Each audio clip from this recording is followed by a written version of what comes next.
ஓகேங்க sir. Sir very clear. இப்போ concept இந்த சிபிஎம் எல்லாம் போடுறது முட்டிக்குள்ள பிடிப்பு வரக்கூடாதுங்கிறதுக்கோசரம் கன்னியூஸா மடக்கி நீட்டுது. இது ஒரு பீரியட் ஆஃப் டைம். சரிங்களா சார்? இதை பண்ணி முடிச்சதுக்கு அப்புறமா நீங்க நிறைய ஸ்ட்ரென்தனிங் பண்ணணும். அந்த ஸ்ட்ரென்தனிங்னா எப்படின்னா வித் க்ளோஸ்ட் செயின் சொல்லுவோம், வெயிட் பேரிங்கோட. சரிங்களா? ஸ்குவாட் பண்ற மாதிரி எல்லாம் அதுக்கு மசில் நல்லா ஸ்ட்ரென்தனிங் பண்ணிட்டு நல்லா நீயே பெண்ட் பண்ணும்போது க்ளோஸ்டு கைனமெட்டிக் செயின்ல நல்லா முட்டியை மடக்கி மடக்கி நீட்டுறப்போ உங்களுக்கு நல்லாவே மடங்கிடும் சார். நீங்க சமணங்கால் போடுற அளவுக்கு, இந்தியன் டாய்லெட்ல உட்கார்ற அளவுக்கு மடக்க முடியும்.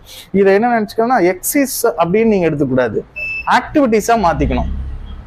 இல்லை, அதனால ஆக்டிவிட்டிஸா பண்ணிக்கிட்டோம்னாலே நம்ம பிசியோதெரப்பி மாதிரி உங்களுக்கு மசிலும் ஸ்ட்ரென்தன் ஆயிரும், பிடிப்பும் வராது. இந்த சிபிஎம்ங்கிற மிஷினை இது போடுறனால மட்டும் லூஸ் ஆகாது. கன்னியூஸா இப்படி மடக்கி நீட்டிட்டு இருக்கோம்.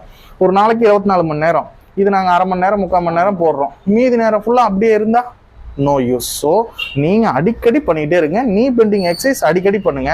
முக்கியமா இந்த மாதிரி ஹை சிட்டிங் அப்படின்னா நல்லா உயரமான பெஞ்சில் உட்காந்துட்டு காலை நல்லா மடக்கி நீட்டுங்க. அடிக்கடி மடக்கி நீட்டிங்கனால இது நல்லா பெண்ட் ஆயிடும். ஓகேங்களா சார்?